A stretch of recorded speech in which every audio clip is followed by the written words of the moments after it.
నేనైతే మీకు వీడియో చెప్పాను కదండి, బ్లాగ్ తీస్తాను ఈరోజు రాసప్తమి ఎలా చేయాలని. అదే అండి ఈ వీడియో, మీరు కానీ చూడండి. ఇప్పుడైతే 7 చిక్కుడుకాయలు అయితే తీసుకోండి. రథానికి 7 చిక్కుడుకాయలు 8-9 పుల్లలు అయితే కావాలి మనకి. ఇప్పుడు ఎలా చేస్తాను చూపిస్తాను.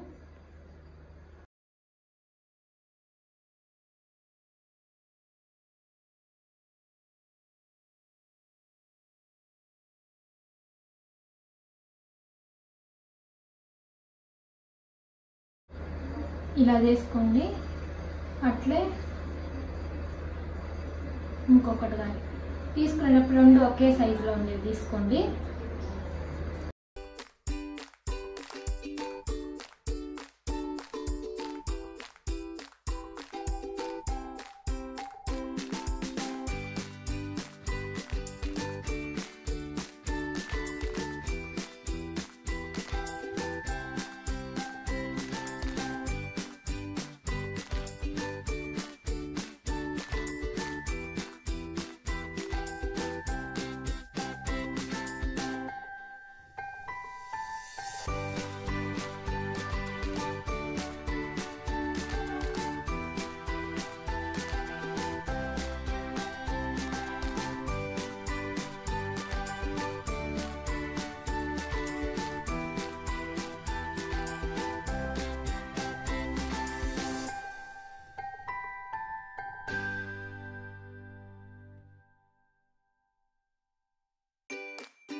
రథం అయితే హాఫ్ అయితే రెడీ అయిందండి. అంటే దీనికి డెకరేషన్ చేయాలి. ఇంకా బాగుందా అండి రథం? మీరు కానీ ఇలానే చేసుకోండి.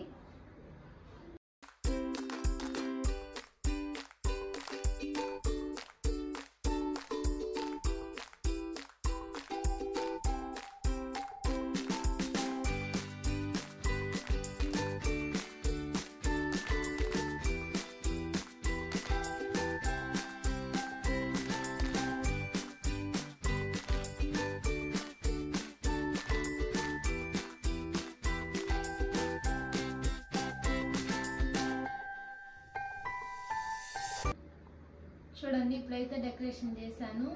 ఎలా ఉంది? బాగుందా అండి? చూడండి మీరు కానీ ఎలా ఉందో కామెంట్ చేయండి.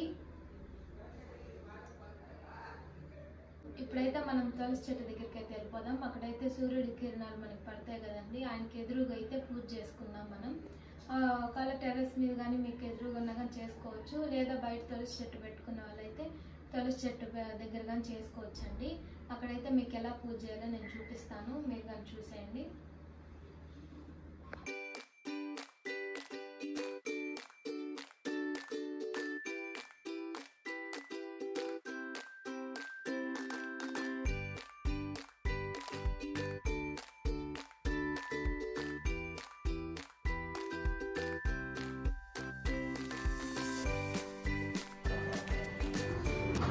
ఇవి చిక్కుడు ఆకులు, దీంట్లోనే నైవేద్యం పెడితే చాలా మంచిదండి.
నేనైతే ఇలా చేస్తున్నానండి పూజ అయితే.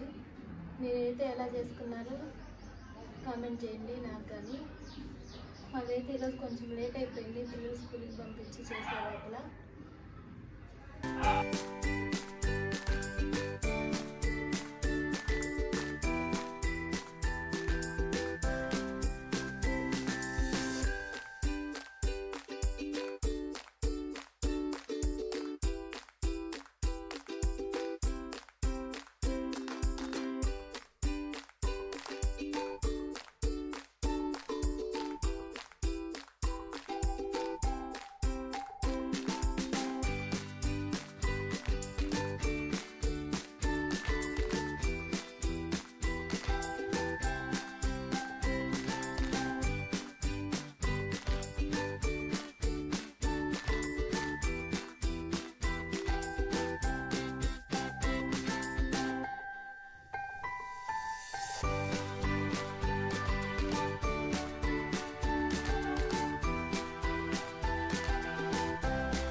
ప్లేట్ అయితే ఎక్కువ అయితే కాలుతుంది మంట వచ్చినప్పుడు, అందుకని దీంట్లో పెట్టుకున్నాను.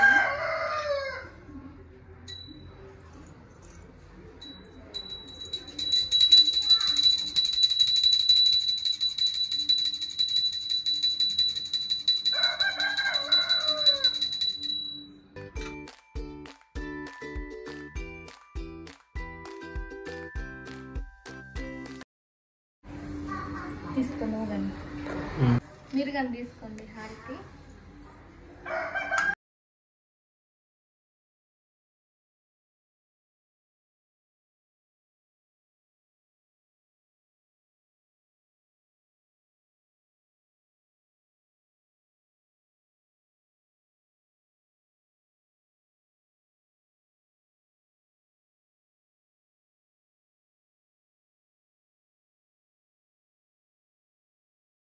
ఇప్పుడైతే నా పూజ అనేది కంప్లీట్ అయిపోయిందండి. మీరు ఎలా చేసుకున్నారో నా కామెంట్లో అయితే చెప్పండి. నేనైతే రథ సప్తమి రోజైతే ఇలా సెలబ్రేట్ చేసుకున్నాను. మీరు ఎలా చేసుకున్నారో కానీ నా కామెంట్లో చేయండి. అట్లే నేను ఎలా చేశాను, మీకు నచ్చిందా అని కానీ కామెంట్ చేయండి. ఈ వీడియో మీకు నచ్చినట్లయితే లైక్ చేసి షేర్ చేయండి, కామెంట్ చేయండి. Thanks for watching. Wait for next video. Bye. నేనైతే వీడియో తీసే టెన్షన్లో అయితే ఒక్క అరటిపండు పెట్టడమే మర్చిపోయాను ఈరోజు, అందుకని మళ్ళీ పెడుతున్నాను. నవ్వద్దండి. అయిపోయిందా?